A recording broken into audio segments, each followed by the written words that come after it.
Hello, everyone, and welcome back. Today we are looking at the AZZ-3 light freighter. This is a popular Mon Calamari transport used during the Galactic Civil War. This is a ship that was designed for West End Games, for the role-playing game. This is exactly where we get it from.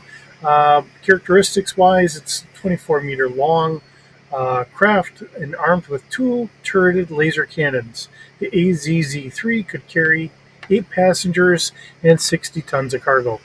Like most Mon Calamari designs, the AZZ-3 included several backup systems, including a backup shield generator. The only known specification for the AZZ-3 are for the Black Obsession, which was identified as a modified version of this ship. And this comes from the Infiltration Supernova and Pirates and Privateers. Okay, so looking at the stats that we have here today, um, this is general alignment, so it is during the rebellion. It's a light freighter at starfighter scale, 24 meters long. We have a crew of 1 to 2, so co-pilot is optional. Gunners is going to be 1, so obviously we're going to need a minimum of 1 pilot and 1 gunner, otherwise maybe 2 people. We can carry 8 passengers, 110 metric tons, and 2 months worth of consumables. Uh, Cost is fairly inexpensive in a lot of regards. It's 80,000 credits. It has a hyperdrive multiplier of ×2, a backup of ×12. It does have a nav computer, has maneuverability of 1D, so not the most maneuverable, but there again, it is a light freighter, not a combat ship.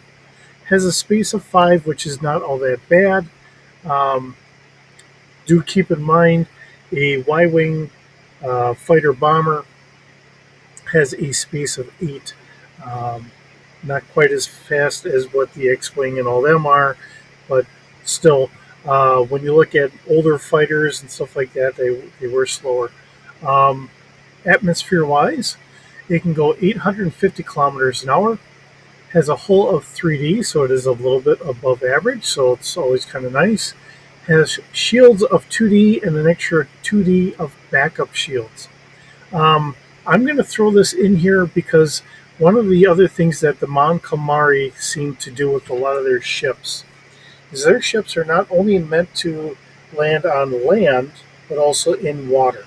So it doesn't say it here, but being a Mon Calamari ship, I would probably go off on a limb and say it is probably a ship capable of landing either on or underwater, um,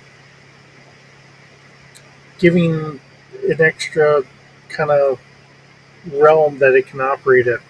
Um, and I know that that has been brought up in some of the other Mon Calamari ships, seeing that they are an underwater species for the most part, but they can live obviously on land. All right, looking at the shields that we have available, passively, we can go out to 1 kilometer at 0D.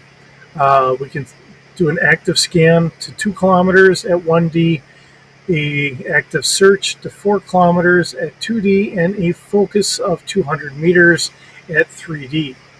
It does have the single laser cannon, not the dual that it mentioned on the Wikipedia. That's where things kind of get a little off.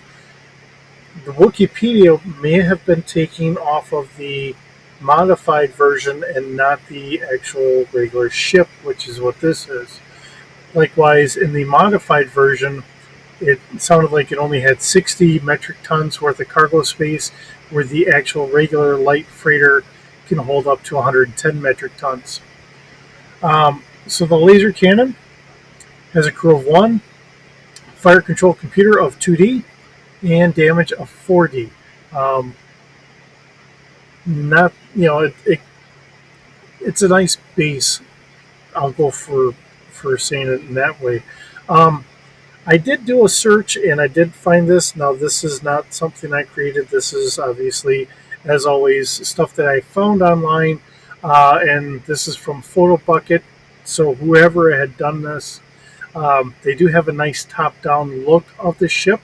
Otherwise, the only real image is this black and white drawing that was in Pirates and Privateers and that. Um, So we do have someone else's rendition of what the ship would look like, and we have an interior design from it. So I'm going to guess all three of these are from the same person. I can't say for sure. I don't see any name on here, so take it for what it is. So we do have a cockpit, systems check, dorsal airlock, and then of course we have a walkway going down to the rest of the ship, which is primarily escape pod capsule. We do have crew bunks, hygiene area. There's the stairs coming from our cockpit area. We do have two different cargo holds, and then we have passenger bunks, airlock, or an auto chef, I'm sorry, and then a lounge in the front of the fourth finger there. So, and then going from there, that's really all we have. This is an interesting ship that was designed for the role playing game. The fact that somebody actually came up with a schematic for it is always wonderful, but we go from there. Um, Otherwise, that's really about all we have. It's another wonderful ship that we get to see that we don't typically see. With that, thanks for visiting. Always, always fun to bring this to you. And we'll see you in the next video.